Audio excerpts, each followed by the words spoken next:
बहुत ही सरल तरीके से, सुगम्य तरीके से जो है उसका लाभ जो है प्राप्त हो रहा है। और अनेकानेक वीडियो द्वारा यूट्यूब में उनके इस प्रकार के वीडियो जारी हुए हैं जो कि शासन स्तर पर दबाव के कारण प्रतिबंधित भी होते जा रहे हैं, क्योंकि जो लोग चिकित्सा का हुआ खड़ा करके जो लोग जिनका नुकसान हो रहा है वो लोग भी उनका नहीं चाह रहे हैं कि इस चिकित्सा पद्धति का ज़्यादा प्रसार हो। परंतु हमारे बीच में उन्हीं के एक फॉलोअर और प्रसिद्ध विद्वान जो है डॉक्टर तेजपाल सिंह जी, ये हमारा सौभाग्य है कि आज उपस्थित हो चुके हैं। मैं सादर उनको मंच पे आमंत्रित करता हूं और मैं चाहता हूं कि आगे तो जो मार्गदर्शन उनका मिलेगा, अधिकाधिक लोग जो यहाँ आ जाएंगे। जैसा जैसा समय बीतेगा और श्रोतागणों की उपस्थिति भी बढ़ते रहेगी और बड़ा सौभाग्य है हम लोगों का। मैं मेरा भी सौभाग्य मानता हूँ, क्योंकि मैंने माननीय तेजपाल सिंह जी को अभी तक जो है केवल वीडियो पे देखा है। आज मैं प्रत्यक्ष उनसे रूबरू हो रहा हूँ, यह भी मेरा सौभाग्य है। धन्यवाद। मंच पर आ चुके हैं। इसके बाद मैं थोड़ा सा बोलूँगा, आप लोगों का ज़्यादा समय नहीं लूँगा। उसके बाद आप जो है माननीय तेजपाल सिंह जी को सुनेंगे और उनकी तो विशेषज्ञता है इस चिकित्सा पद्धति के बारे में। जहाँ तक मेरा ख्याल है, डीआईपी डाइट जो है एक प्रकार की प्राकृतिक चिकित्सा ही है। भोजन जो है, हम भोजन क्यों लेते हैं? ताकि हमको ऊर्जा मिले, है ना, और हमारा शरीर सुचारू रूप से संचालित हो, इसलिए भोजन की हमें आवश्यकता रहती है।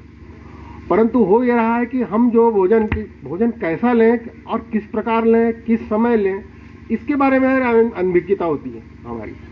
और जैसे जैसे हम जो है भौतिक उन्नति हासिल करते जा रहे हैं, उसी प्रकार से हम सुविधाभोगी भी होते जा रहे हैं। हम समय पे आराम तलब ज़्यादा हो गए हैं, मैकेनाइज हमारी लाइफ ज़्यादा हो गई है और हमारी आर्थिक शक्तियाँ, इकोनॉमिकल पावर भी बढ़ते जा रहा है और सुविधाएं भी जो है खान पान की और आराम की सुविधाएं भी दिनों दिन बढ़ रही हैं। तो जैसे जैसे सुविधाएं बढ़ रही हैं, वैसे वैसे रोग भी बढ़ रहे हैं। रोगों के नए नए नामों के नाम से भी भ्रमित किया जा रहा है। जैसा कि वर्तमान में कोरोना के बारे में एक बहुत बड़ा हुआ अंतर्राष्ट्रीय स्तर पर खड़ा किया गया। तो इस प्रकार से ये लोग भी आएंगे जो कि दिग्भ्रमित करते रहेंगे बीमारियों के नाम से, क्योंकि उनका एकमात्र उद्देश्य है कि जो श्रमजीवी वर्ग है, श्रमजीवी वर्ग में सभी आते हैं, सभी वर्ग के लोग आ जाते हैं, यानी जो मेहनत से पैसा कमा रहे हैं, उनके द्वारा जो पैसा अप्रत्यक्ष रूप से कैसा खींचा जाए और कैसा ऐश किया जाए। उनको जन स्वास्थ्य से मतलब नहीं है उनको तो एक जो है बीमारियों का हुआ खड़ा करके और तरह तरह की मशीनें लाकर और टेक्नोलॉजी के द्वारा और आपके मन में बीमारी का भय उत्पन्न करके किस प्रकार से पैसा कमाया जाए, यही एकमात्र उद्देश्य है। और वो लोग बड़े उच्च स्तर के विद्वान होते हैं, इसलिए हम उनके भ्रम जाल में आ जाते हैं। इसलिए जरूर आप जो है ये आज का जो संभाषण रहेगा इनका माननीय तेजपाल सिंह जी का, तो इसको आप सुनिएगा भी और इसको आप फॉलो भी करिए, जीवन में उतारने की कोशिश करिए। क्योंकि डीआईपी डाइट जो है, कल मैंने डॉक्टर रमेश टेवानी जी को सुना, वह भी बड़ा अच्छा उन्होंने सारगर्भित शब्दों में कहिए लगभग 3 घंटे तक।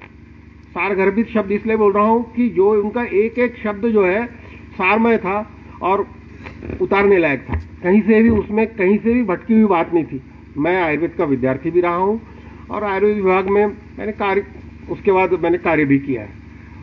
उसके पश्चात भी बहुत से ऐसे विषय थे जो मैं भी कंफ्यूज था अभी तक, परंतु प्राकृतिक चिकित्सा एक के विशेषज्ञ द्वारा समझने के पश्चात बहुत से विषय मुझे भी क्लियर हो गए और जितनी मेरी डीआईपी डाइट के बारे में थोड़ी सी कंफ्यूजन था, वह भी अपने आप क्लियर हो गया। तो मैं इतना बोलना चाह रहा हूँ प्राकृतिक चिकित्सा के बारे में, क्योंकि एक बहुत बड़ा विशेषज्ञ ने कल आप लोगों को क्लियर कर दिया है। केवल मैं बोलना चाह रहा हूँ कि हमारा तत्व जो है, यह आप लोग सभी लोग जानते हैं कि क्योंकि हम भारतवर्ष में रहते हैं, तो पंच महाभूतों के द्वारा हमारा बना हुआ शरीर है और पंच महाभूतों से ही बनाई हुई यह प्रकृति है, और हम जो भी भोजन चाहे जिस भी रूप में लेते हैं वह पंच महाभूतों से ही निर्मित है। और चूंकि हमारा शरीर जो है पंच महाभूतों से निर्मित है, इसलिए हमारे लिए सबसे सही जो है भोजन वही रहेगा जो प्राकृतिक रूप से जो प्रकृति से उत्पन्न हुआ जो भोजन है उसको हम लें। उसमें हम जो है जब हम जीवालोक में और हम उसमें तरह तरह का जो है हम उसको डीप फ्राई, डबल फ्राई और पता नहीं तेल वगैरह, शक्कर, जो भी चीज़ें हमारी इसमें आ रही हैं आजकल, तो हल्दी, नमक, तरह तरह के जो मसाले हैं, कोई भी ऐसा नहीं है जो कि प्राकृतिक रूप से हमको मिलता हो। कहीं ना कहीं से उनमें जो है अप्राकृतिक ढंग से रसायन मिलाए जाते हैं जो कि दिखने में अच्छे रहते हैं परंतु उतने ही ज़्यादा हमको नुकसान पहुंचाते हैं। और जब हम यह जो है प्राकृतिक खाद्य के नाम से जो भोजन हम पोषण के लिए लेते हैं वह जो है अप्राकृतिक होने से हमारे शरीर में हमारे प्रकृति के विरुद्ध जो है बीमारियां उत्पन्न होती हैं। और यह बीमारियां जो है इसका कारण एकमात्र जो है जैसे जैसे हम जो है भौतिकता से लिप्त होते जा रहे हैं और आधुनिक जीवन शैली में हम ढलते जा रहे हैं, वैसे वैसे हम बीमारियों के शिकार होते जा रहे हैं। तो ज़्यादा अच्छा हो कि हम जो है यह अच्छी तरह से समझ लें कि हमें जीना है, लंबे समय तक जीना है। और स्वस्थ रहने की चाह तो हर व्यक्ति के पास में होती है, परंतु वह चाहता है कि मैं मेरा सभी प्रकार का मैं जो है भोजन भी कर लूं, सभी प्रकार का मैं आराम भी कर लूं और बीमार भी न रहूं। और फिर यह होता है कि जहां आपका आहार और विहार बिगड़ा, बीमारियां तो आपको उत्पन्न होगी, और उस बीमारियां उत्पन्न होने के बाद जो है चिकित्सक आपका इलाज करने के लिए बैठे हैं। यदि उनकी दवाओं से ठीक नहीं हुआ तो काट पीट के आपका उस अंग को अलग कर देते हैं। ये सब तो आप लोग नित्य प्रतिदिन पढ़ते होंगे।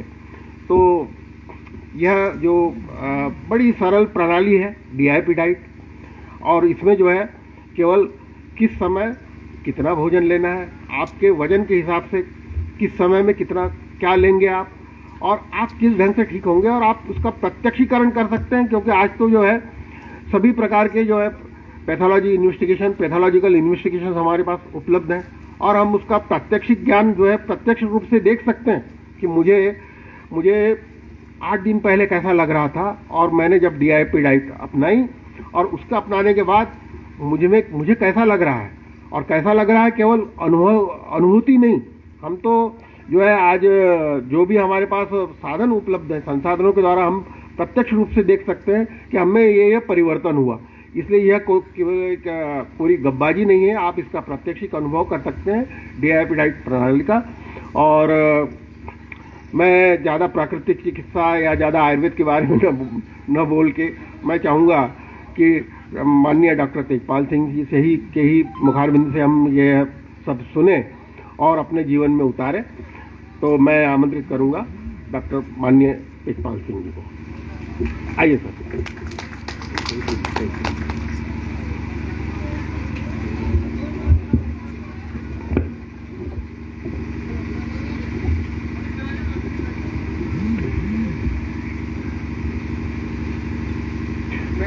मातुश्री, मैं अनुरोध करूंगा कि मंच पर जो है तिलक अरोरा जी प्लीज प्लीज प्लीज आप आइए।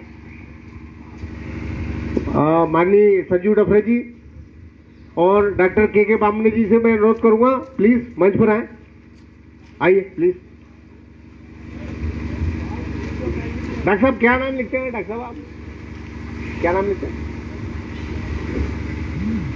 भुवनेश्वर झाड़े जो बैतूल जिले में प्राकृतिक चिकित्सा पर काम करते हैं, और अभी 12 जनवरी को ये एक एम्बुलेंस चलित एम्बुलेंस एलोपैथी में सुना होगा, चलित एम्बुलेंस प्राकृतिक चिकित्सा में नहीं सुना होगा, ये इनकी ओपनिंग होनी है 12 जनवरी को। तालियों के साथ स्वागत करिए। भुवनेश्वर झाड़े जी से अनुरोध करूंगा कि वे मंच पर आए प्लीज। जी स्टार्ट करिए। मातुश्री वृद्धाश्रम और स्प्रेडिंग स्माइल्स के सहयोग से ये जो आयोजन किया गया है, मुझे मनोज जी ने बताया कि ये पहली बार है हमारे बैतूल में, ऐसा कोई आयोजन पहले नहीं हुआ।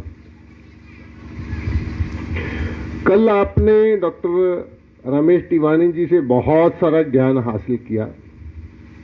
बहुत वरिष्ठ सीनियर नेचुरोपैथ हैं वो, बहुत सारा तजुर्बा है उनके पास। और ये हमारे के बामनी जी, इनकी जो तकनीक है, किस तरह से हम गमों को भुला सकते हैं, किस तरह से हम शांत रह सकते हैं, किस तरह से हम रिलैक्स हो सकते हैं, क्योंकि बहुत सारी बीमारियां इन्हीं चीजों से जुड़ी हुई हैं। उन्होंने एक तकनीक बताई, आपने बहुत आनंद लिया, प्रैक्टिकली किया। ये सबसे बड़ी बात थी कि जब हम केवल थ्योरेटिकली देखते हैं, डेमोन्स्ट्रेशन देखते हैं, तो उतना ज्यादा समझ में नहीं आता है। जितना हम खुद प्रैक्टिकल साथ में करते हैं तो उतना सीख सकते हैं। मैं आज 3 विषयों पे बात करूंगा। सबसे पहली चीज जो मैं करना चाहता हूं वो ये है कि मैं धन्यवाद देना चाहता हूं, और मैं ये बोलता हूं कि पूरे विश्व को, पूरी मानवता को धन्यवादी होना चाहिए डॉक्टर विश्वरूप राय चौधरी जी के, जिन्होंने, देखिए नेचुरोपैथ बहुत पुराने समय से है, आयुर्वेद बहुत पुराने समय से है, लेकिन लोगों में हरमन प्यारा इस प्राकृतिक चिकित्सा को जो किया है, जो डॉक्टर विश्वरूप राय चौधरी ने इतने आसान तरीके से, पहले लोगों को लगता था कि नेचुरोपैथी में जाएंगे जी, ये तो पानी में जाके बिठा देते हैं, ये तो मिट्टी का लेप कर देते हैं, ये तो बहुत लंबा इलाज होता है। आयुर्वेद में भी यही माना गया है कि ये तो बहुत लंबा इलाज होगा, नहीं, हमें तो तुरंत लाभ चाहिए, हम एलोपैथी में चले जाएंगे। लेकिन डॉक्टर विश्वरूप राय चौधरी जी ने जो मिरेकल किया, जो चमत्कार करके दिखाया, हालांकि वो बार बार, उनकी वडप्पन है उनका कि वो बार बार ये कहते हैं ये सब मेरा नहीं है, ये खोज भी मेरी नहीं है, मैं तो इस खोज को खोज के लाया हूं आपके लिए। खोज हुई पड़ी थी, दबी पड़ी थी, आपके सामने नहीं आने दिया जा रहा था। तो पहले यही बात एक समझ लेते हैं। पूरी मानवता को धन्यवादी होना चाहिए डॉक्टर विश्वरूप राय चौधरी जी का, जिन्होंने मुफ्त में, बिना एक भी पैसा खर्चा किए, आप कैंसर को ठीक कर सकते हैं, आप एड्स को ठीक कर सकते हैं, आप डायबिटीज ब्लड प्रेशर तो ऐसे चुटकी मार के ठीक करने जैसी चीजें हैं। ये तो बीमारियां हैं ही नहीं, जिनको लेकर हम जीवन भर दवा खाते रहते हैं। 3 दिन में, 72 घंटों में शुगर की दवा बंद हो जाती है, 1 हफ्ते में ब्लड प्रेशर की दवा बंद हो जाती है। मैं खुद 17 साल तक ब्लड प्रेशर की दवा लगातार खाई, मैंने पहले दिन ही बंद कर दी थी, मैंने जब मेरे को यह सिस्टम पता चला। तो सबसे पहली बात जो हमें आज समझनी है वो है कि हमारा शरीर है क्या, कैसे काम करता है। आपने देखा होगा, आप एक छोटी सी मशीन खरीदते हैं, आप मिक्सर ग्राइंडर खरीद के लाते हैं बाजार से, तो सामान निकलता है, उसमें से एक छोटी सी किताब निकलती है, उसको बोला जाता है मैन्युफैक्चरर इंस्ट्रक्शन मैनुअल। एक किताब होती है जिसमें उस मशीन को बनाने वाली कंपनी ने हिदायतें दी होती हैं, इस मशीन का इस्तेमाल कैसे करना है, आप कैसे इसका ध्यान रखें ताकि ये खराब ना हो, लंबी चले, डैमेज ना हो। एक मोबाइल का चार्जर 100 रुपए का खरीदेंगे, उसके अंदर भी एक पर्चा आता है। लेकिन ह्यूमन बॉडी के साथ ये बुरी बात है। बहुत बार आपने देखा होगा, ये भी एक मशीन है, हम ऐसे बोलते हैं ये भी एक मशीन है, लेकिन इस मशीन के साथ कोई इंस्ट्रक्शन मैनुअल नहीं आता। कल्पना करके देखिए कि अगर कुदरत कहीं ऐसा इंतजाम कर देती कि जब बच्चा मां के पेट से पैदा हो उसके हाथ में एक किताब हो, उस किताब को पढ़ के मां को पता चल जाए मुझे इस बच्चे का पालन पोषण कैसे करना है, कौन सी खुराक देनी है, किस तरह की मैं इंस्ट्रक्शंस दूं इस बच्चे को ताकि ये कभी भी बीमार ना हो और जितनी देर जिए ये स्वस्थ जिए। तो अब जब अगर कुदरत ने ऐसा इंतजाम नहीं किया तो फिर जिम्मेदारी बनती है हमारे उन शिक्षकों की जिनके पास हम बच्चे को पढ़ने के लिए भेजते हैं। मां बाप को तो ज्ञान नहीं है, अब उन शिक्षकों के पास जब बच्चा जाता है तो वो जो पढ़ाई वहां करवाई जाती है, अलजबरे के सवाल, पानीपत की लड़ाई, पलासी की लड़ाई, trigonometry, sine theta, cos theta, ये सारा कुछ पढ़ाया जाता है, लेकिन how to cure our body, हम ध्यान कैसे रखें अपने शरीर का, इस शरीर को खुराक कौन सी चाहिए। बाइक के साथ एक किताब आती है, बाइक के साथ एक किताब आती है, उसमें लिखा होता है इसमें पेट्रोल डालना है, तो हम जीवन भर उस बाइक को चलाते हैं, कभी गलती से मिट्टी का तेल नहीं डालते उसमें, कभी गलती से डीजल नहीं डालते। हमें समझ है, अगर कोई नई कार ली है ना आपने, पेट्रोल पंप वाले को पता नहीं है इसमें डीजल डलता, पूछता है आपसे भैया डीजल डालूं या पेट्रोल डालूं, तो आप कभी गलती से भी ये गलती नहीं करते हैं, ट्रायल भी नहीं करते हैं कि चलो एक बार डीजल डलवा के देखते क्या होता है। लेकिन इस मशीन के साथ हम क्या क्या करते हैं उसकी हम बात करेंगे आज। वो इंस्ट्रक्शन मैनुअल ना हमें स्कूल में पढ़ाया गया, ना हमें कॉलेज में पढ़ाया गया। आपको लगता होगा शायद मेडिकल की पढ़ाई में तो पढ़ाया जाता होगा, लेकिन मैंने मेडिकल की पढ़ाई नहीं की, लेकिन मेरा विश्वास है कि वहां भी नहीं पढ़ाया जाता। अगर वहां पढ़ाया जाता होता तो एलोपैथी के डॉक्टर खुद दवाएं ना खा रहे होते। आजकल तो एक रवाज फैशन बन गया है, आप जाते हैं डॉक्टर साहब ब्लड प्रेशर रहता है, वो एक दवा लिखता है, आप बोलते हैं डॉक्टर साहब अच्छी सी कोई लिखना, वो जेब से पत्ता निकाल के दिखाता है, देखो मैं भी यही खाता हूं। पेशेंट सामने से सवाल नहीं करता डॉक्टर साहब अगर आप अपना बीपी ठीक नहीं कर पाए तो मेरा क्या करेंगे, जाइए मैं आपसे इलाज नहीं करवाता। बनता है ना, ये कॉमन सेंस का सवाल है। जो डॉक्टर अपनी डायबिटीज ठीक नहीं कर पा रहा, जीवन भर दवा खा रहा है डायबिटीज के लिए और बोल रहा है ये बीमारी नहीं होती, और ये भी बोल रहा है ये लाइफस्टाइल डिजीज है, इसके बावजूद भी वो आपको इंस्ट्रक्शन क्या देता है, रोटी भूल जाना, पानी भूल जाना, सोना भूल जाना, लेकिन दवा खाना मत भूलना, पक्का करके भेजता है। तो मैं कोशिश करने जा रहा हूं, मैं अनाउंस तो बहुत जगह कर रहा हूं, पता नहीं कब वो सिरे लगेगी, कब वो सफल होगी, कि मैं एक इंस्ट्रक्शन मैनुअल बनवाऊं। जब लड़के लड़की की शादी होती है तब उनको वो किताब भेंट करें हम, वो किताब उनको भेंट करें, वो उस किताब को पढ़ें और उनको पता चले हमारे आने वाले बच्चे, अगर हम चाहते हैं कि एक समय हमारा समाज स्वस्थ हो, हम एक स्वस्थ भारत का निर्माण कर पाएं, तो ये जरूरी होगा कि कम से कम ये तो पता चले इस मशीन में पेट्रोल डलता है कि डीजल डलता है, ये तो क्लियर हो, ये तो क्लियर हो कि इसका कौन सा स्क्रू ढीला होगा तो क्या करना है।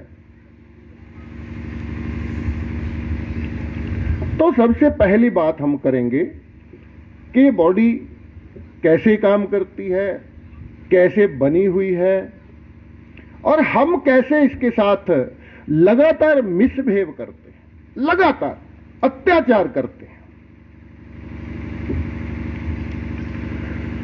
तो हमारा शरीर देखने में जैसा दिखता है अंदर से वैसा नहीं है। बाहर से हमें लगता है एक इंसान, और पुराने पुरातन ग्रंथ भी बोलते हैं इंसान है, इसके अंदर एक आत्मा है। मैं किसी की धार्मिक भावनाओं के साथ को ठेस नहीं पहुंचाना चाहता, लेकिन फैक्ट क्या है, हम सब मानते हैं एक शरीर है, इसके अंदर एक आत्मा है, आत्मा बाहर निकल जाती है, इंसान मर जाता है, और वो आत्मा फिर किसी और जीव में चली जाती है। इसी तरह 84 लाख योनि का वो चक्कर चलता रहता है। और ये भी हम मानते हैं कि हर जानदार जीव में आत्मा होती है। एक चींटी है, उसमें भी आत्मा है।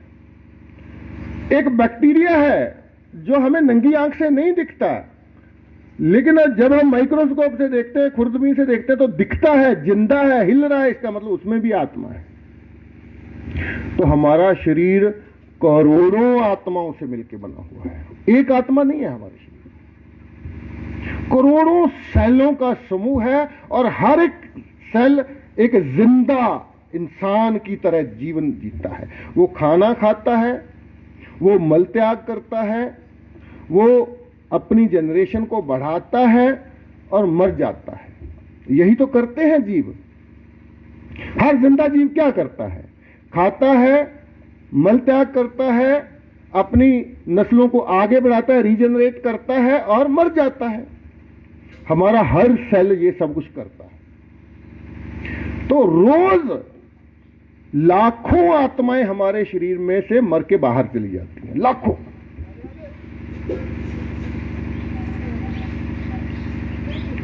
लाखों सेल रोज मरते हैं और नए बनते हैं।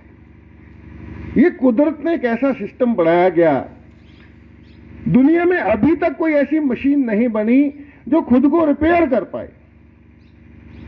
जब भी कोई मशीन खराब होती है, हमें उसे मैकेनिक के पास लेके जाना पड़ता है। लेकिन नेचर ने ये जो मशीन बनाई है, वो इस तरह से बनाई है कि ये खुद को क्योर कर सकती है, खुद को रिपेयर कर सकती है। तो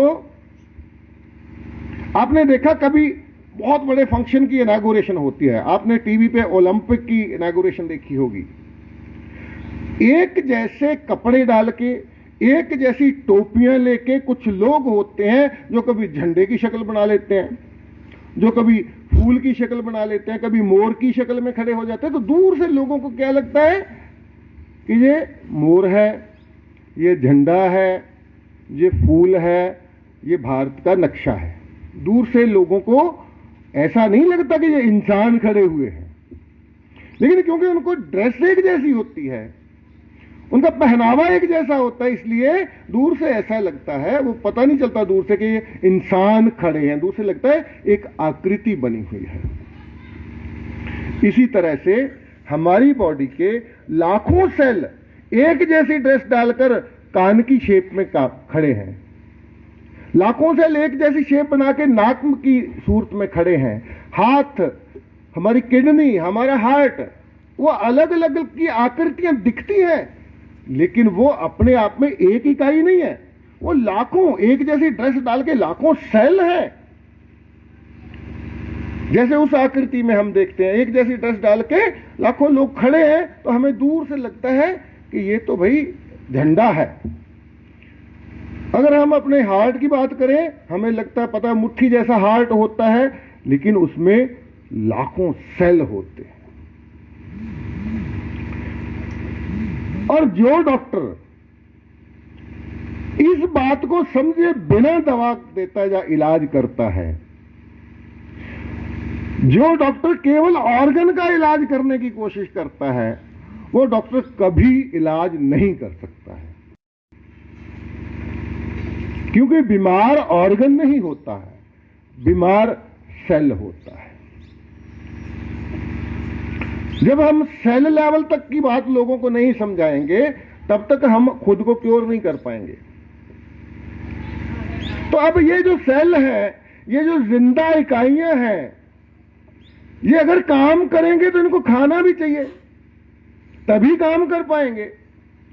तो इनके खाने के लिए नेचर ने जो सिस्टम बनाया है, वो क्या है कि हम मुंह के द्वारा खाना खाएंगे। सबसे पहली चीज, कब खाते हैं खाना हम?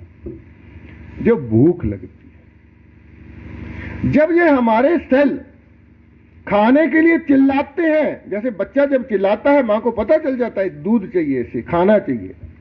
हमारे सेल जब चिल्लाते हैं हमें खाना चाहिए, खाना चाहिए, खाना चाहिए, तो ब्रेन पेट में एक मैसेज भेजता है, सिग्नल भेजता है, तब हमें पेट में भूख का एहसास होता है।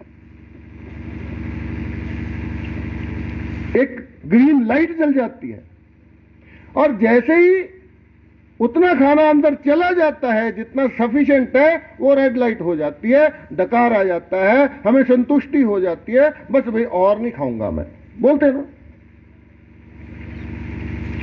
तो ये सिग्नल हमारा पेट दिन में 2 बार 3 बार देता है।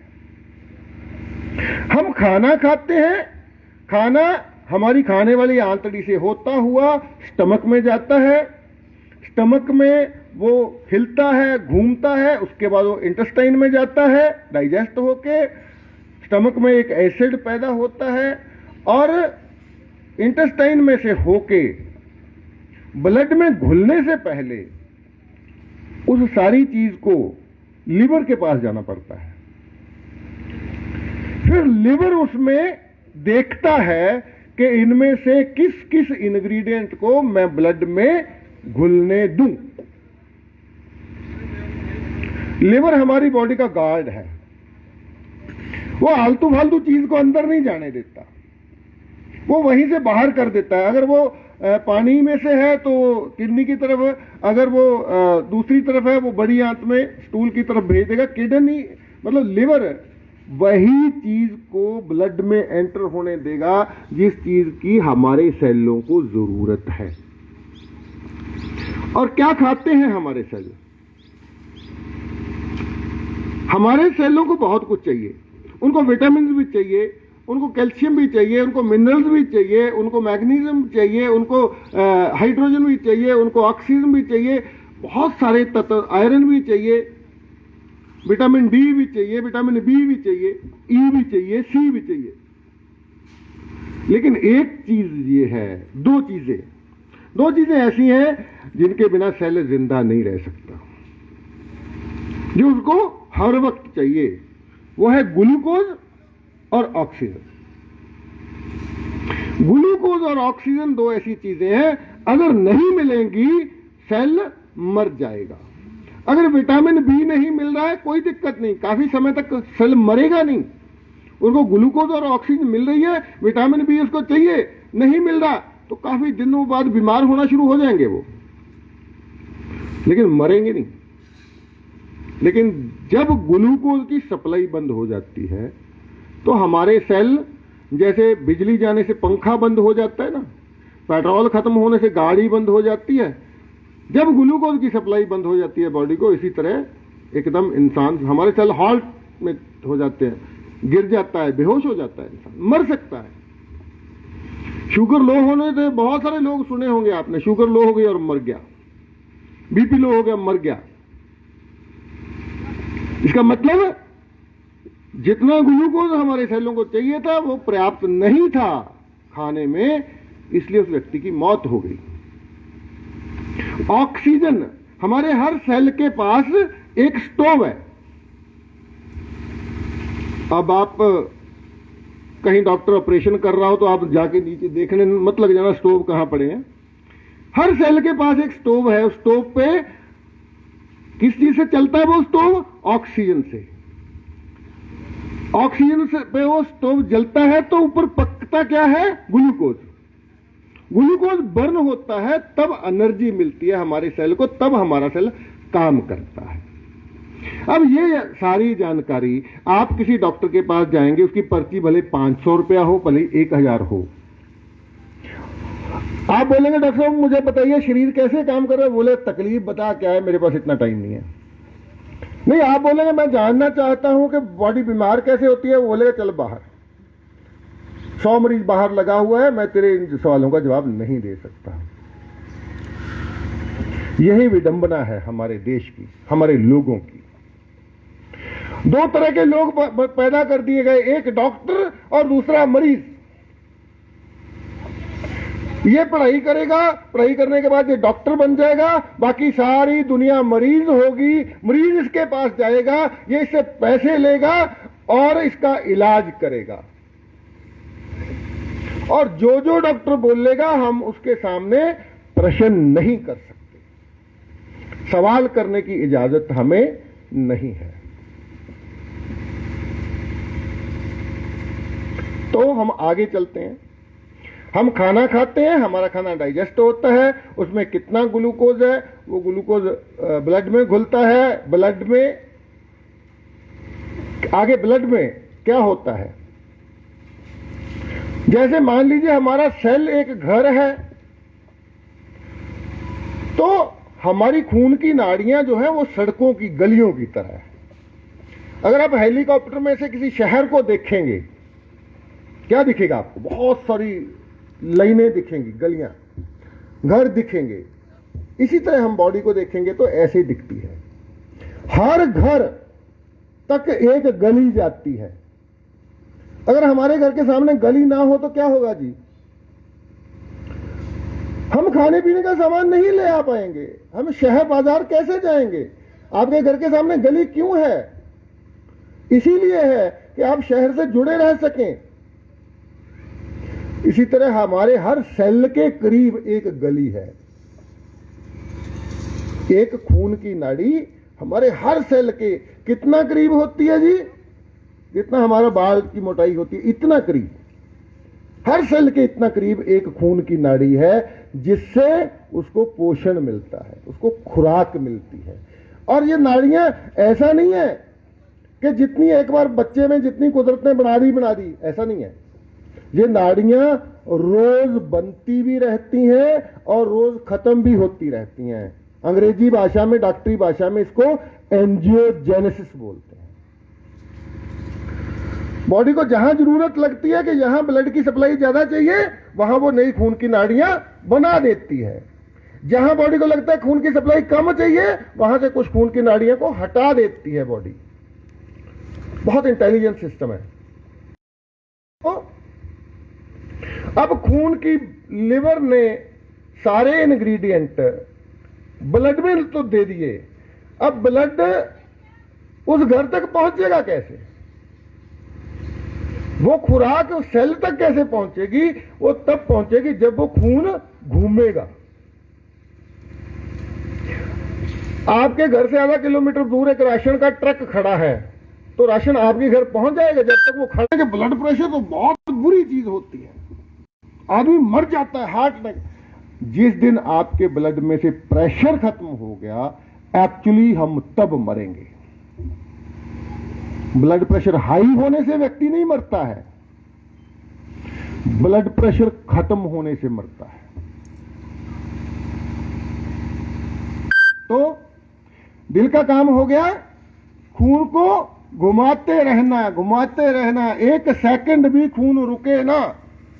जैसे खून रुका, हमारे सेलों को खुराक नहीं मिलेगी, सेल डैमेज हो जाएंगे, मर जाएंगे, इंसान की मौत हो जाएगी।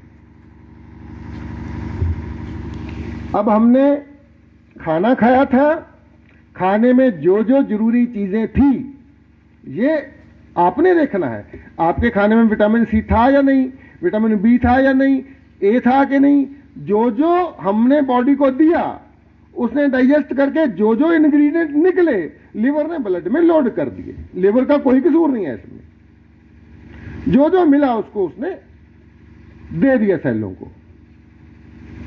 अब पानी पिया हमने,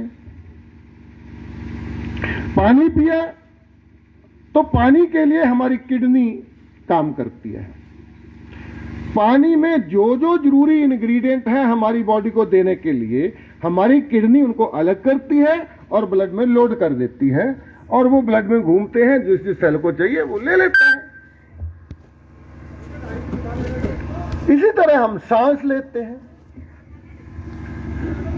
तो जब हम सांस लेते हैं, कई बार मैं बड़ा हैरान होता था तो ये कमाल की बात है, कौन सा पुर्जा यहां लगा हवा में से हम ऑक्सीजन कैसे लेते हैं? अब मुझे समझा, हम ऑक्सीजन नहीं लेते, हम हवा ही लेते हैं। अंदर हम हवा ही लेते हैं, लेकिन हमारे फेफड़े हैं जो, वो हवा से रिलेटेड जो जरूरी इंग्रेडिएंट चाहिए बॉडी को, वो निकाल के ब्लड में डाल देते हैं, बाकी को वापस भेज देते हैं। और ऑक्सीजन जब सेल बर्न करता है तो कार्बन डाइऑक्साइड में कन्वर्ट होती है। कब कन्वर्ट होती है? जब बर्न होती है। तो उस कार्बन डाइऑक्साइड को अब हम क्या करते हैं, हम सब्जी लेके आए बाजार से, गली में गए, बाजार में गए, सब्जी लेके आए, घर में काटी बनाई, कचरा कहां जाएंगे फेंकने? गली में गए, कचरा एक पेटी पड़ी उसमें फेंक दिया, फिर एक गाड़ी आएगी वो कचरा उठा के ले जाएगी। इसी तरह होता है। हमने खुराक तो दे दी, लेकिन खाई जब सेलों ने, जो उनका बचा हुआ वेस्टेज है वो फिर वापस ब्लड में लोड कर देते हैं। ब्लड में लोड कर देते हैं तो वो यूरिनरी ब्लैडर में चला जाता है, वो बड़ी आंत में चला जाता है, स्टूल के रास्ते बाहर आ जाता है और फेफड़ों तक चला जाता है और कार्बन डाइऑक्साइड बाहर निकल जाती है। ये एक तरीका है हमारे शरीर का काम। और इतना इंटेलिजेंट सिस्टम है, हमारी बॉडी का कोई ऑर्गन कभी रिश्वत नहीं लेता, कभी करप्शन नहीं करता। सरकारी मुलाजमों की तरह वो ये नहीं करता कि अभी मैं चाय पिया हूं, सामने लाइन लगी हुई है ग्राहक की और वो फोन पे भी लगा हुआ है, लोग कल्प रहे हैं। तो हमारा कोई ऑर्गन करप्ट नहीं है, हमारा कोई ऑर्गन रिश्वत नहीं लेता, और हमारा कोई ऑर्गन, हमारा कोई सेल लालची भी नहीं है। मान लीजिए ब्लड में बहुत सारा आयरन घूम रहा है, तो सेल को चाहिए 1 यूनिट आयरन, तो सेल बोले यार बथेरा घूम रहा है, लाइए 5 यूनिट में रख लेता हूं, बाद में यूज कर लूंगा। तो कोई सेल ऐसा नहीं करता है। सेल को जितना चाहिए उतना ही वो लेता है। अगली बार भूखा मरना मंजूर है, लेकिन वो बेईमानी नहीं करता है। तो अब ये छोटा सा सिस्टम समझाने के बाद मैं एक बात करना चाहता हूं आपसे। जब आप खाना खाते हैं, क्या आप ये सोच के खाते हैं कि ये जो बाइट मैं खा रहा हूं ये मैं लिवर के लिए खा रहा हूं, ये वाली सब्जी मैं किडनी के लिए खा रहा हूं, ये जरा खट्टा पी रहा हूं मैं, ये मेरे हार्ट के लिए है, ये जो मैं पराठा खा रहा हूं ये मेरे फेफड़ों के लिए? क्या ऐसे खाना खाते हैं? नहीं खाते। हम खाना खाते हैं, वो डाइजेस्ट होता है, उसमें जो जो इंग्रेडिएंट होते हैं ब्लड में घुल जाते हैं और हर सेल तक वो इक्वली डिवाइड हो जाते हैं। दैट्स इट, यही सिस्टम है। अब अगर आप पानी पीते हैं, कभी ऐसे पीते हैं ये वाला घूंट गया मेरा किडनी में, ये वाला घूंट गया हार्ट के लिए, ये वाला घूंट गया मेरे लंग्स के लिए, कैसे पीते हैं पानी? नहीं पीते ना। हम पानी पीते हैं, हमारी किडनी की जिम्मेदारी है पानी में से जरूरी जो तत्व है उनको निकाल के वो ब्लड में डाल देती है। ब्लड घूमता है, हार्ट लगातार उसको घुमाता रहता है ताकि सेलों तक इक्वली डिवाइड हो जाए वो चीजें।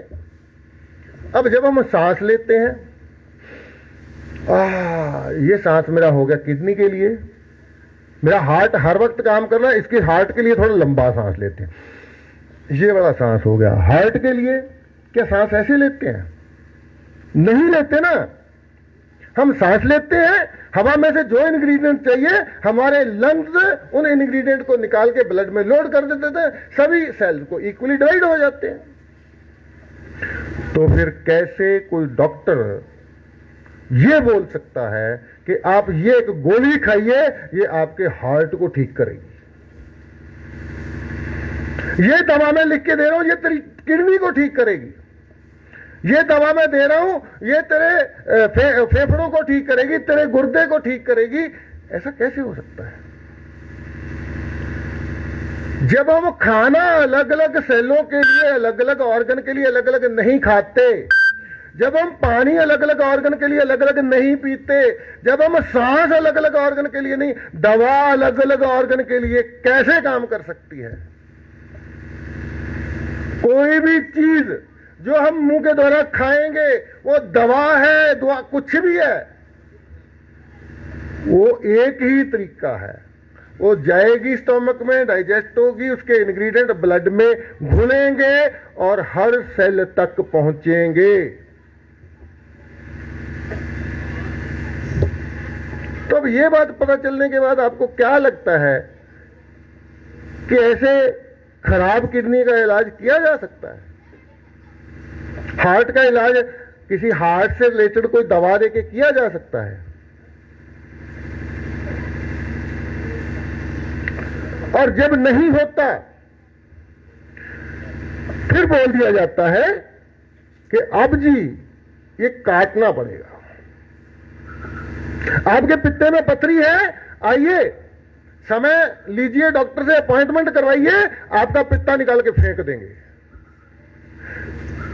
क्या डॉक्टर हमें इसलिए चाहिए कि वो हमारी बॉडी के अंग निकाल निकाल के काट काट के फेंकता रहे, या हमें डॉक्टर इसलिए चाहिए कि हमारे शरीर के अंगों का इलाज करे? डॉक्टर बोलता है आपकी किडनी में खराबी है, आप एक आदमी ढूंढिए, आपसे मैच करता ब्लड ग्रुप होगा तो हम उसकी किडनी आपके लगा देंगे। एक सवाल तो कीजिए, आप क्यों नहीं करते कि जिस वजह से पहली ओरिजिनल वाली किडनी खराब हुई है, अगर उस वजह को दूर ना किया गया तो क्या नई वाली खराब नहीं होगी?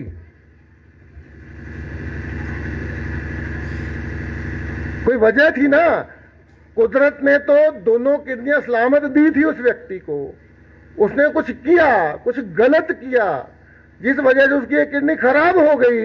डॉक्टर बोलता है बदल देते हैं, तो जिस वजह से पहले खराब हुई है, जो वजह दूर ना की गई तो दूसरी भी खराब हो जाएगी। आप देखेंगे किडनी ट्रांसप्लांट का पेशेंट 5 साल जीतता ही नहीं है। बहुत खुशकिस्मत लोग होंगे जो 5 साल निकाल लेंगे। डॉक्टर बोलता है आपकी आर्टरीज में ब्लॉकेज है,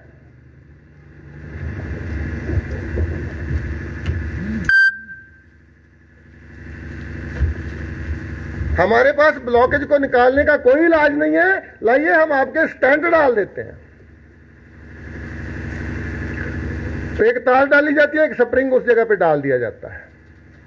आप समझ सकते हैं ना, ब्लॉकेज हमारे खून की एक नाड़ी है, उसके अंदर कुछ माल जमा हो गया, मटेरियल जमा हो गया। अब वो स्प्रिंग क्या करता है, उस मटेरियल को बाहर निकालता नहीं है, उसको साइडों को हटा के उसके अंदर स्प्रिंग डाल दिया जाता है।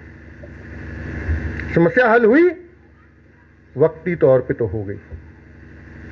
लेकिन कोई डॉक्टर ये जवाब नहीं देता है कि जिस वजह से पहले ब्लॉकेज हुई, अगर उस वजह को दूर ना किया गया तो स्टंट के अंदर फिर से ब्लॉकेज नहीं होगी क्या?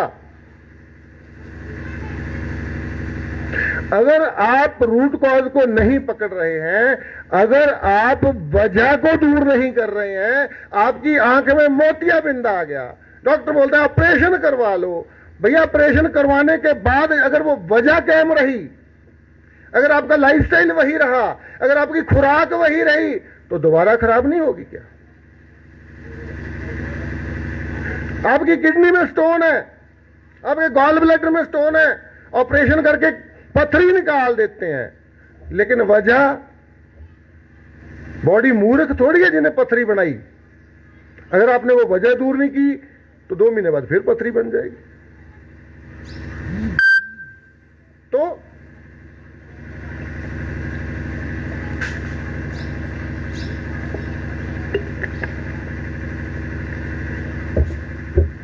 लेकिन हमें एक बात जचा दी गई है कि आप चुप रहिए, आपको कुछ नहीं पता, जो डॉक्टर बोलेगा हम वही करेंगे।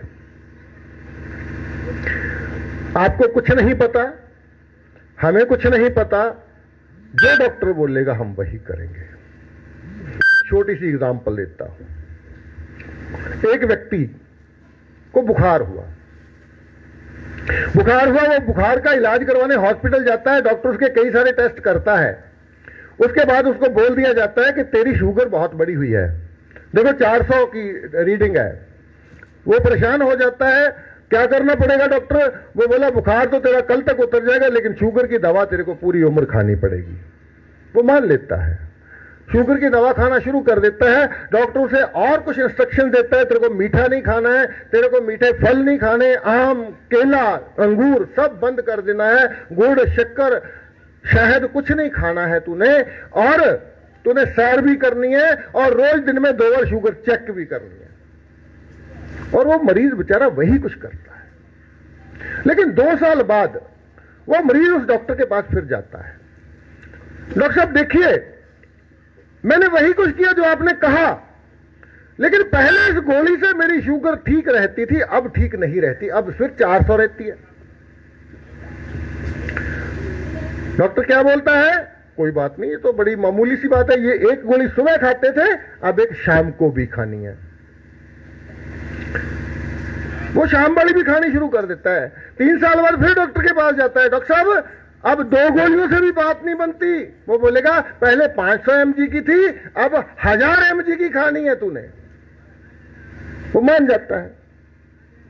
आपको क्या लगता है ये इलाज हो रहा है? क्या ये ट्रीटमेंट हो रहा है?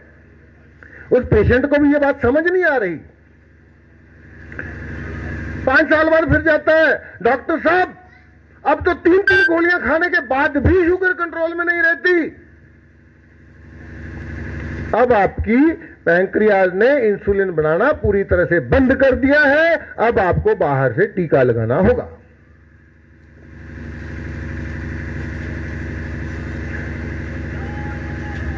लेकिन डॉक्टर साहब अगर मैं टीका नहीं लगाऊं तो आपकी किडनी खराब हो जाएगी, आपकी आंख खराब हो जाएगी, अंधे हो जाओगे, आपका पैर काटना पड़ सकता है। वो डर जाता है बेचारा, टीका लगाना शुरू कर देता है। जैसे ही वो 5 साल 6 साल तक टीका लगाता है, एक दिन बाहर जाता है, मॉर्निंग वॉक पे चप्पल डाल के एक ठोकर लगती है, 10 दिन हो गए 20 दिन हो गए, वो जख्म ठीक ही नहीं हो रहा। डॉक्टर के पास जाता है, डॉक्टर बोलता है तेरा अंगूठा काटना पड़ेगा। क्यों? क्योंकि तूने शुगर को सही से मेंटेन नहीं किया। और एक कमाल की बात है, हर बार 12 साल हो गए मेरे को आपसे दवा लेते हुए, एक भी व्यक्ति सवाल नहीं करता, उस डॉक्टर से डेट ले लेता है, डॉक्टर साहब कब आऊं, तारीख लेता है अंगूठा कटवाने के लिए। कोई क्वेश्चन नहीं।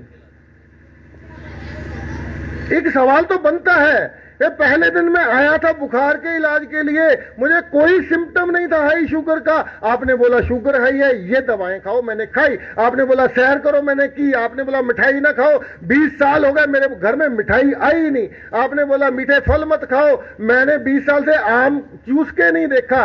आपने बोला वर्जिश करो, मैंने वर्जिश की। आपने बोला शुगर चेक करो, मैंने शुगर चेक की।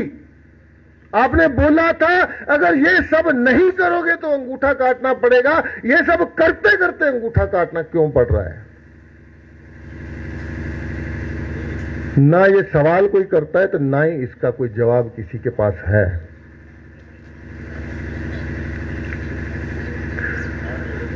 दोस्तों, मेरी माताओं, मेरे बहनों, आज का ये दिन आपके जीवन का एक टर्निंग पॉइंट हो सकता है। आज का ये दिन आपके जीवन का एक बहुत महत्वपूर्ण दिन हो सकता है। आज के दिन अगर आप अच्छे से इन सारी चीजों को सीख गए तो मैं आपसे वादा करता हूं 2021 जिस दिन खत्म होगा, उस दिन जिस दिन आप 2022 का ये मना रहे होंगे, नया दिन नए साल का, उस दिन तक आप और आपके पूरे परिवार में एक भी बीमारी बाकी नहीं बचेगी, एक भी बीमारी। और उसके बाद कितने साल जीते हैं आप? जब तक जीते हैं किसी डॉक्टर के पास आपको जाना नहीं पड़ेगा, किसी अस्पताल में आपको जाना नहीं पड़ेगा, क्योंकि हमने जो सिस्टम शुरू किया है, डॉक्टर विश्वरूप राय का जो नारा है वो है be your own doctor and use your food as medicine. मरीज मत बनिए, खुद के डॉक्टर बनिए और अपने खाने को ही दवा की तरह इस्तेमाल कीजिए। आपको किसी डॉक्टर की जरूरत जीवन भर कभी नहीं पड़ेगी। फिर कुछ लोग सवाल करते हैं, सर फिर वो इतने बड़े बड़े हॉस्पिटल तो बंद हो जाएंगे, उनका क्या होगा? ये चिंता आपके करने की नहीं है, आप मत कीजिए ये चिंता, वो देखेंगे उनका क्या होगा। ये चिंता आपके करने की नहीं है। आप तो ये चिंता कीजिए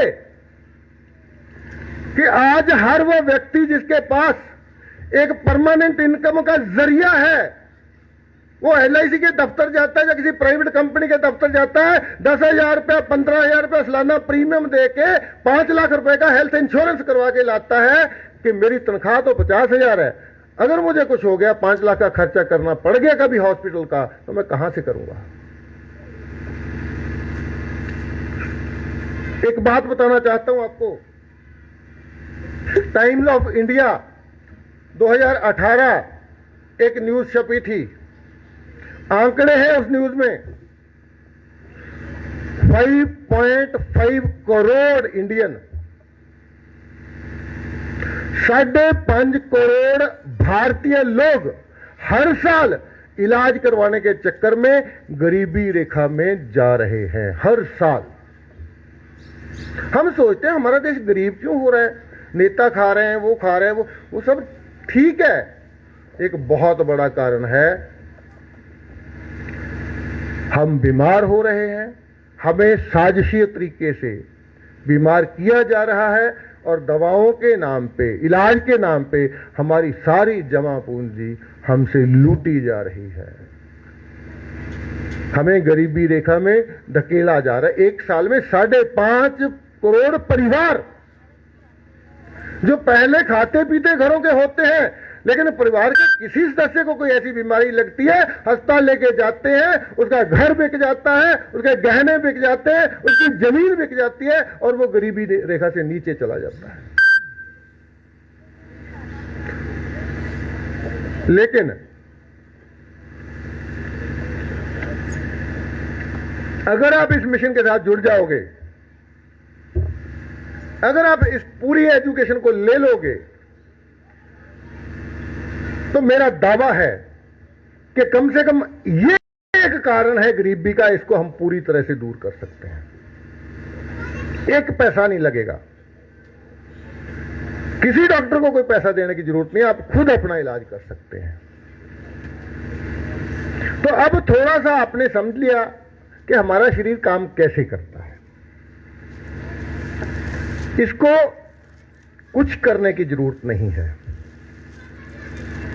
मैं एक उदाहरण देना चाहूंगा, आपके घर में एक मरीज है और आप अपने फैमिली डॉक्टर को कॉल करते हैं, डॉक्टर साहब हमारे बच्चे के पेट में दर्द हो रहा है, आइए जरा। वो डॉक्टर अपना बैग लेके आपके अंदर घुसने लगता है, तो आप उसका बैग छीन लेते हैं, उसका बैग छीन के उसको बोलते हैं आप बच्चे का इलाज करो। तो कर पाएगा क्या वो? उसी बैग में उसकी सिरिंज है, उसी बैग में उसके इंजेक्शन, दवाइयां, उसका stethoscope, BP operator, sugar check करने की मशीन, वो सारा उसी के बीच है। आप छीन लेते हैं उससे और तब बोलते हैं अपना इलाज खुद, इस बच्चे का इलाज करो। वो नहीं कर पाएगा। इसी तरह कुदरत ने हमारे अंदर एक डॉक्टर बिठाया हुआ है। वो डॉक्टर शुरू से ही होता है, जन्म से ही होता है। वो डॉक्टर हमारे हर सेल को जानता है, हमारे हर ऑर्गन को जानता है, हमारे फैमिली डॉक्टर से भी ज्यादा फैमिलियर है, क्योंकि हमारे अंदर बैठा है। लेकिन उसको इलाज करने के लिए कुछ टूल चाहिए। वो टूल क्या होते हैं? वो टूल कहां से लेता है? उसके हाथ में बैग नहीं होता। तो जो टूल उसको चाहिए वो हमारे ब्लड में से लेता है, खून में से लेता है। अगर हमारे खून में वो इंग्रेडिएंट मौजूद हैं जो उसको दवा बनाने के लिए चाहिए, तो वो दवा बनाएगा, बीमारी ठीक कर लेगा। अगर उसके पास वो इंग्रेडिएंट नहीं है तो वो दवा नहीं बन पाएगी, हम बीमार ही रहेंगे, हम ठीक नहीं हो पाएंगे। और अगर हमारा अंदर वाला डॉक्टर हमें ठीक नहीं कर पा रहा है तो दुनिया का कोई भी डॉक्टर आपको ठीक नहीं कर सकता। तो अगर आप इसको ठीक होना बोलते हैं, अगर आप इसको इलाज बोलते हैं कि 2 गोलियों से बात शुरू होती है, फिर 10 गोलियों तक पहुंच जाती है, फिर इंसुलिन तक पहुंच जाती है, फिर ऑपरेशन तक, अगर आप इसको इलाज समझते हैं तो भैया हम तो नहीं मानते इसको इलाज। अगर आप इसको इलाज समझते तो समझते रहिए, लेकिन अगर इलाज मतलब क्योर, अंग काट के बाहर फेंकने को इलाज नहीं बोला जा सकता। क्योर मीन्स जो चीज खराब है वो ठीक होनी चाहिए।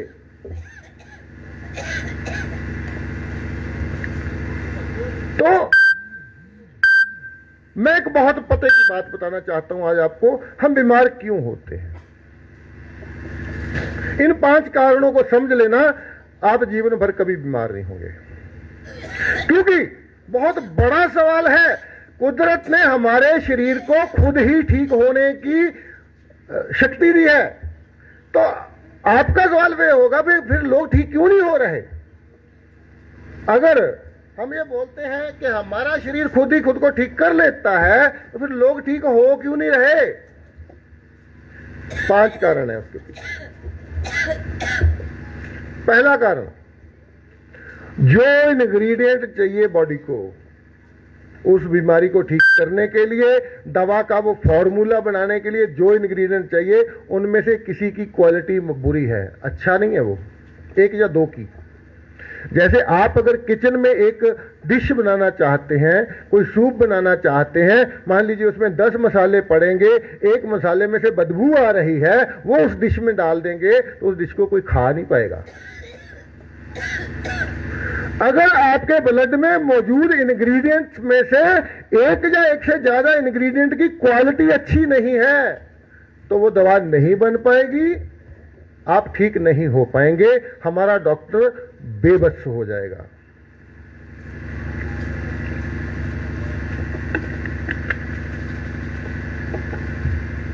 दूसरा कारण, एक या एक से ज्यादा वो इंग्रेडिएंट, वो कैल्शियम हो सकता है, आयरन हो सकता है, विटामिन बी हो सकता है, विटामिन सी हो सकता है, विटामिन के हो सकता है, विटामिन ई हो सकता है, वो कुछ भी हो सकता है। जो दवा बनाने के लिए इंग्रेडिएंट चाहिए उनमें से कोई 1 या 2 इंग्रेडिएंट गायब है ही नहीं ब्लड में, तो भी दवा नहीं बन पाएगी। मान लीजिए आपने अपनी किचन में 10 तरह का खाना तैयार कर लिया, एक चीज मौजूद नहीं है, केवल नमक। आपकी किचन में नमक नहीं है, 50 तरह की डिशेस बना के रख ली है, कोई खा पाएगा? बिना नमक के कोई नहीं खा पाएगा, आपकी सारी मेहनत बेकार हो जाएगी। लेकिन जैसे ही आप उसमें नमक डाल देंगे, तुरंत सब लोग खाना शुरू कर देंगे। ये बात भी याद रखनी है। 2 कारण हो गए, या तो उनकी क्वालिटी अच्छी नहीं है, या वो इंग्रेडिएंट मौजूद नहीं है, गायब है वहां से। क्यों गायब है? आप जो खाना खा रहे हैं, मान लीजिए हमारे डॉक्टर को चाहिए कैल्शियम, उसने कैल्शियम से दवा बनानी है, आप जो खाना खा रहे हैं उसमें कैल्शियम है नहीं।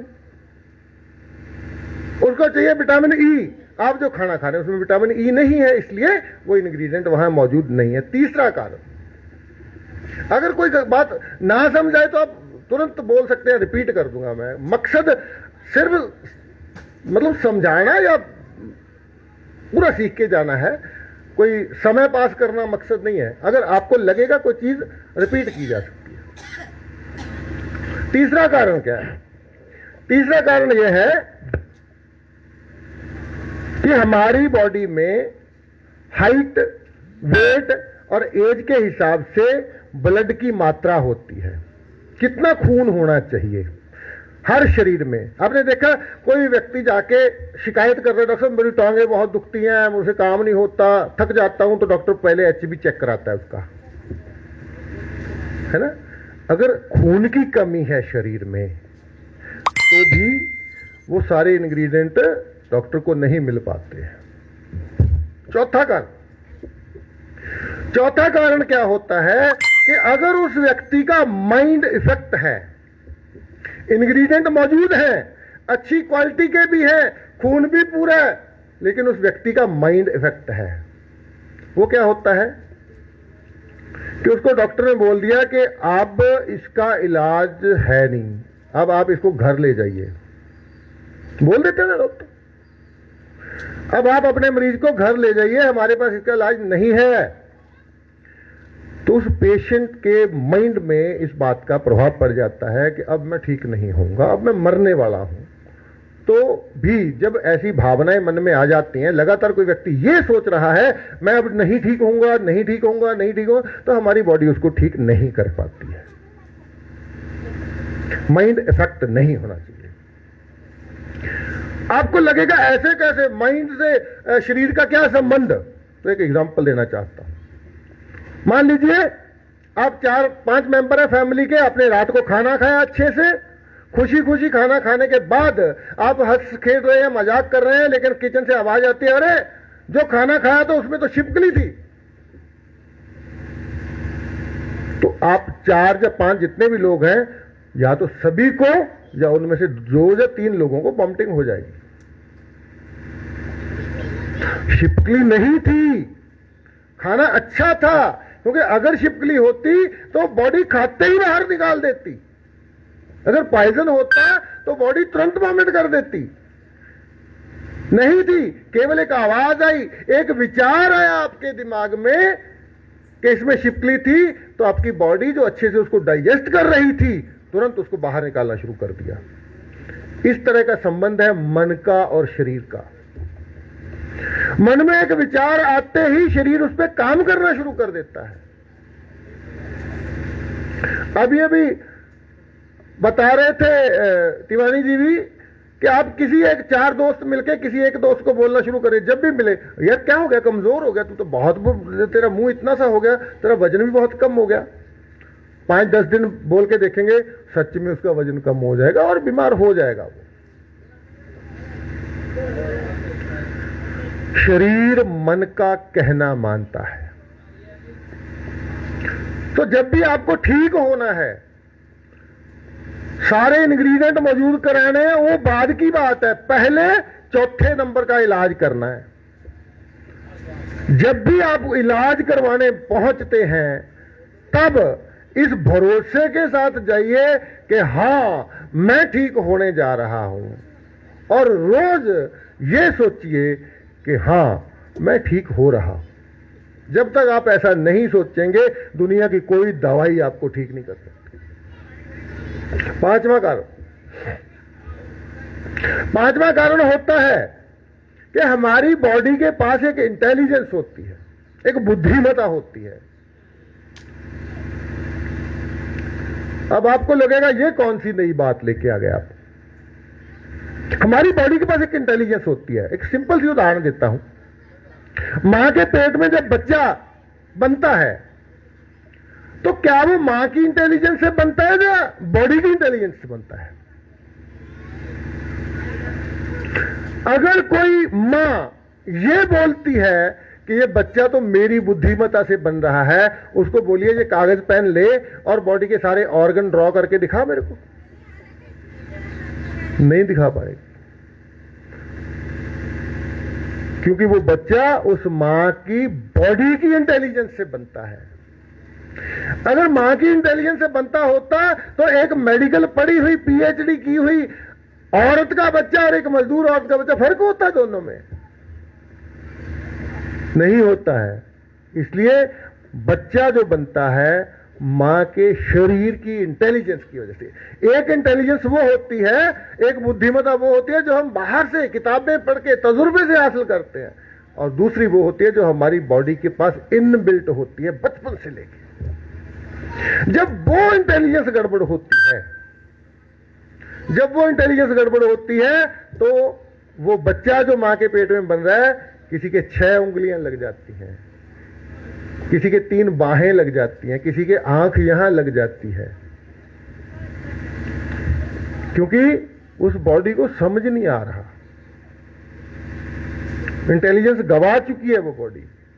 जैसे जो व्यक्ति किचन में खाना बना रहा है, मसाले सारे मौजूद हैं, उसको आता ही नहीं है, वो नमक की जगह चीनी डाल रहा है,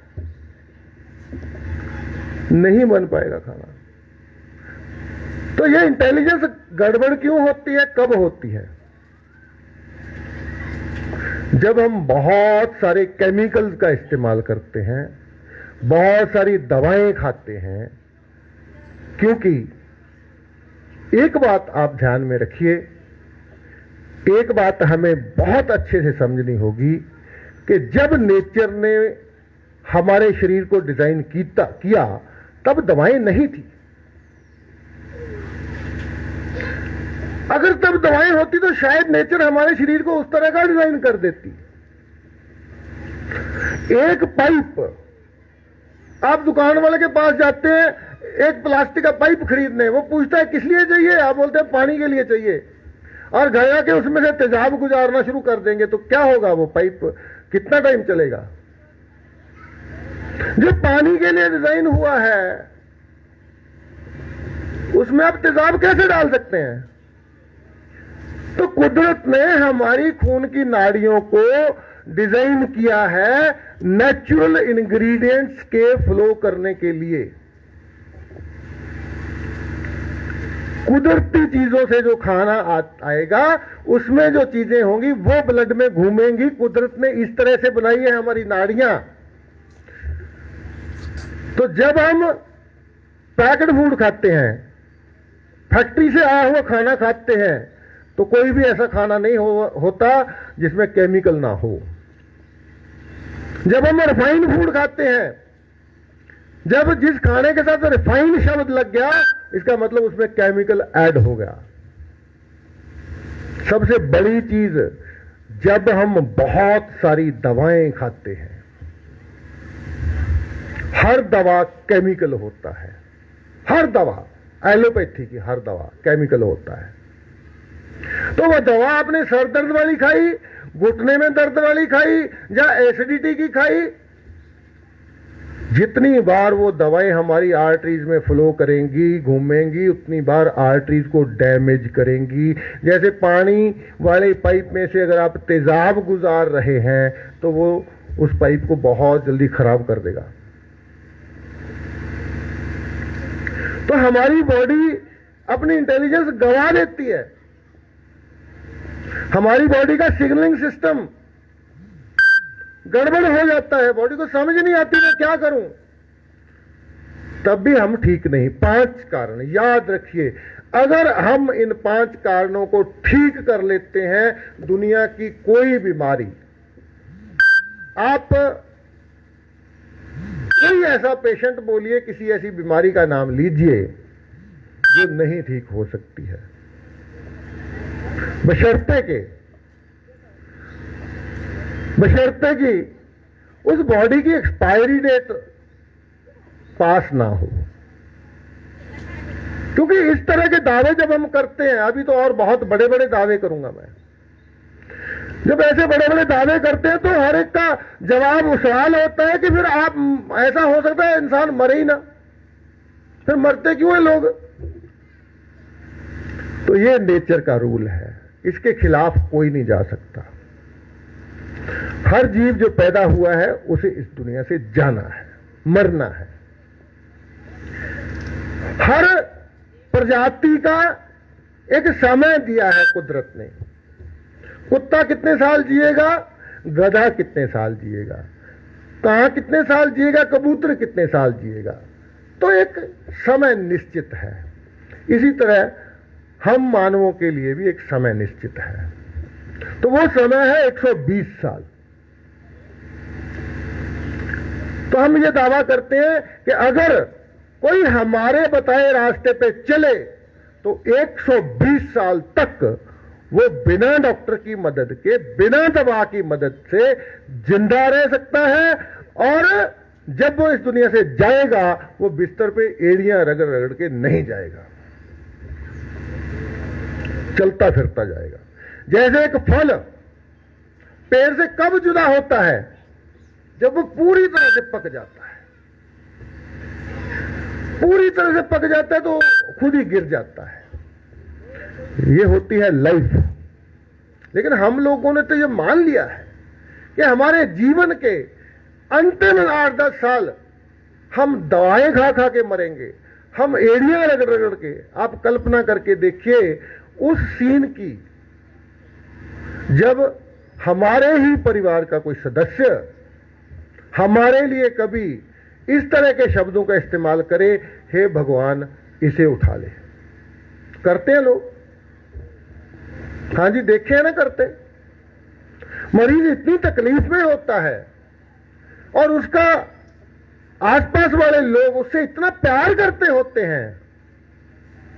वो मां होती है जिसने पैदा किया है, फिर भी एक समय आता है जब बेटी बोलती है भगवान अब पर्दा कज ले, अब पर्दा डाल दे। लोग पाठ कराते हैं सिरहाने इलाके पे, अब मर जाए, मतलब इसके प्राण निकल जाए। वही लोग जो कभी किसी के मरने का सुनकर भी जिनको दर्द होता है, जहां वही अगर प्रेयर कर रहा है कि भगवान इसको उठा ले, तो इससे बुरी बात और क्या हो सकती है।